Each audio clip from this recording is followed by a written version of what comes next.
Maraming salamat ka Eric. At ako parating nasa likod kay Eric kasi hindi natin malaman kung siya ang object ng karahasan, suppression of ng gobyerno na Marcos Jr. Kamakailan lang inaharas na naman ang ating butihing si Ka Eric. At mabuti naman maraming mga kaibigan na tumutulong at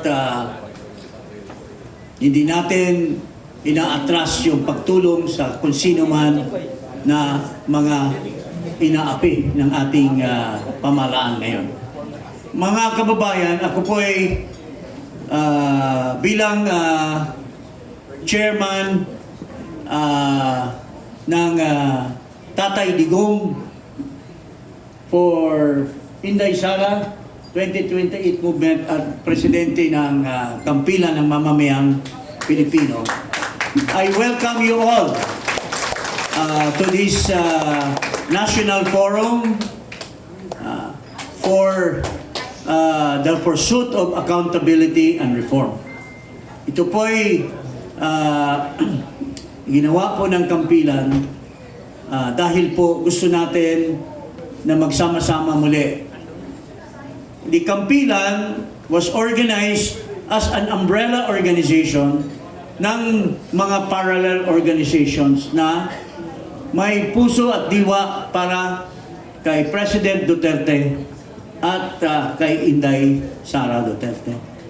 Iba-iba, mayroon tayong Inday Cares, mayroong Sara All, mayroong Muslim Alliance, mayroong DRT, mayroong iba-ibang mga MISS or Mayor Inday Sara for Inday Sara supporters. Dito sa Bicol region, mayroong mga isda, itong mga youth sector natin, mayroong mga iba-iba pa.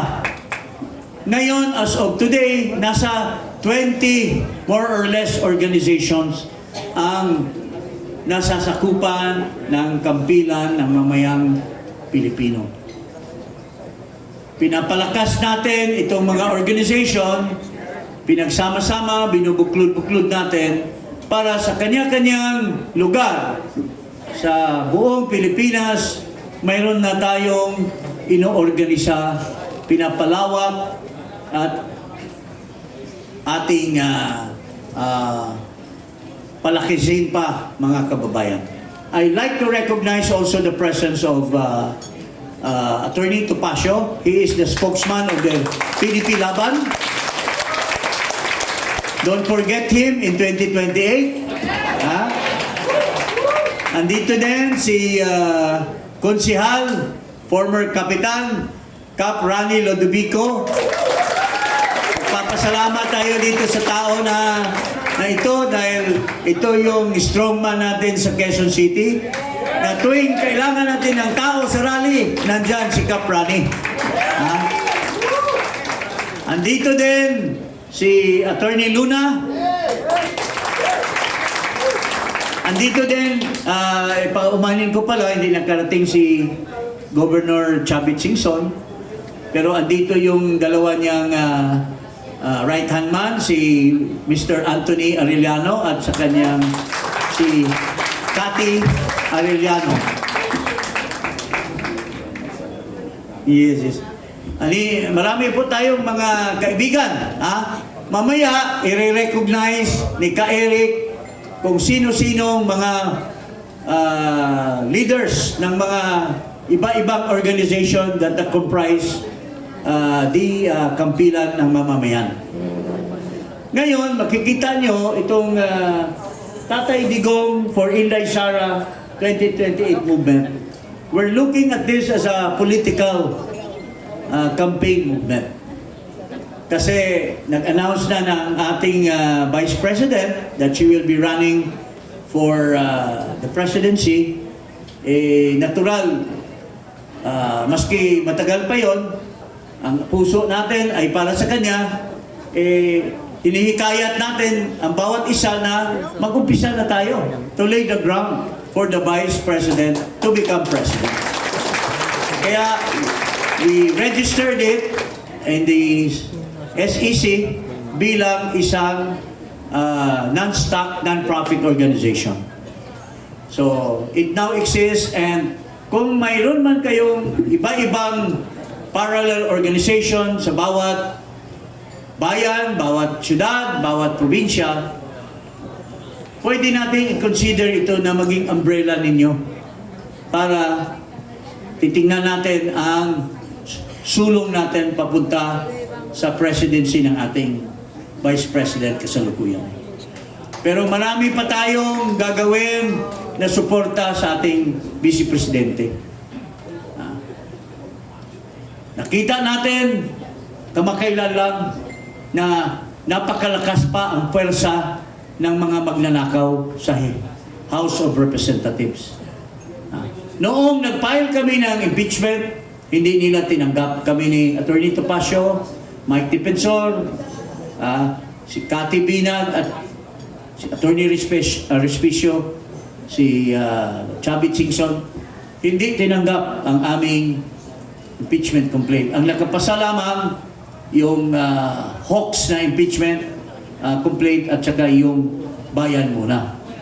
Pero tulad ng hindi katulad ng ginawa nila kay VP Sara, yung impeachment against Marcos doon sa determination of substance ay binabaliwala lamang.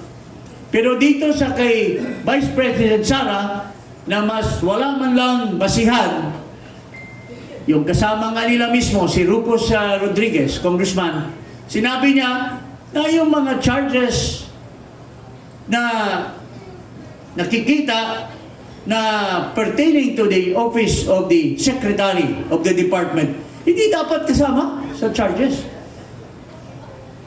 Pero anong nangyari? Tinuloy pa rin at muro-muro na lamang mga kaibigan. 54 ang bumoto. Maski hindi nila inalam ng mabuti kung ano talaga yung mga aligasyon. Kaya nakikita natin, pagdating naman sa next step, and the next step, lutong Macau na rin yan. Kaya hindi natin alam kung anong aksyon ng ating Vice President. Pero palagay ko, hihintayin na lang natin doon sa Senado. Doon ang tunay na labanan. Dahil magkakaroon ng hearing daw dito sa Committee of Justice, pero walang abogado. I-expose lang ni VP Sara yung sarili niya, muro-muro din. So hindi natin alam kung anong aksyon ng mga advice ng ating mga butihing abogado ni Vice President. But we need to support her. We need to give her moral support. We need to give her all our, prayers that she will be able to, pass through all these trials. At sa 2027, dyan na tayo bubuelo sa kanyang kampanya para paging Pangulo. So I'm so happy na nandito po kayo lahat. At mga kababayan, sa pag-uwi nyo, let's start the ball rolling. Let's expand our organization. And hopefully, itong kampilan ng mga mamayan will be the umbrella sa lahat nating mga parallel organization sa ating bansa. But before I end, ang ating mahal na Vice President, mayroong message po sa atin. Palabas natin yung message niya.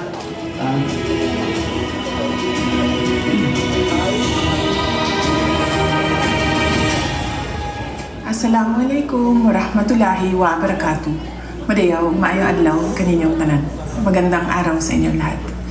My deepest gratitude goes to the leaders, members, and volunteers of parallel support groups for your tireless commitment to our shared vision for the Philippines.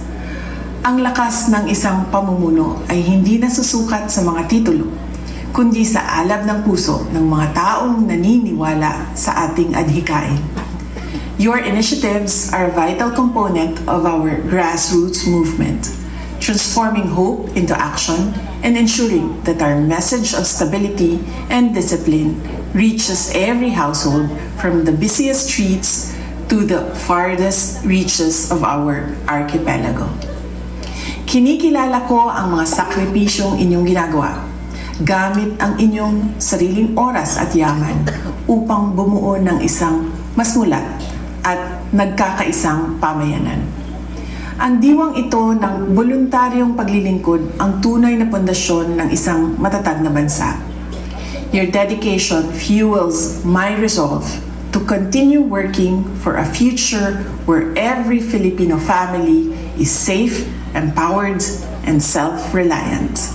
Maraming salamat sa inyong paninindigan at tunay na pagmamalasakit sa ating bayan. Ibalik natin ang tapang at malasakit. Mahalin natin ang Pilipinas para sa Diyos sa bayan at bawat pamilyang Pilipino. Sigaw po tayo! Sigaw tayo para kay Vice President!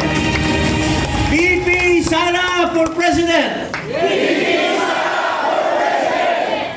Tapos mayroon pa siyang isang message. Ito naman doon siguro malapit din sa kanyang puso itong Mayor Inday Sara's supporters. Labas din natin. Ito malaking organization sa Bicol. Members of Mayor. Shout out to all the members of Mayor Inday Sara supporters of Bicol Region. Mabuhay kayo. May God bless you. Now, I give you our good friend, Eric, to recognize all the organizations that are here today. Of course, we have from Cebu, nandyan yung ating presidente ng Tatay Digong, si Moises, kasama si Attorney Diputado, mayroong Eric will recognize all of them. Then maybe from selective leaders, we will ask them to give their responses later. But that's after marinig natin si Attorney Pupacio, si Attorney si Tatay Rani, at mga iba pa. Maraming salamat mga kababayan. Narinig ninyo ang layunin natin, mas malawak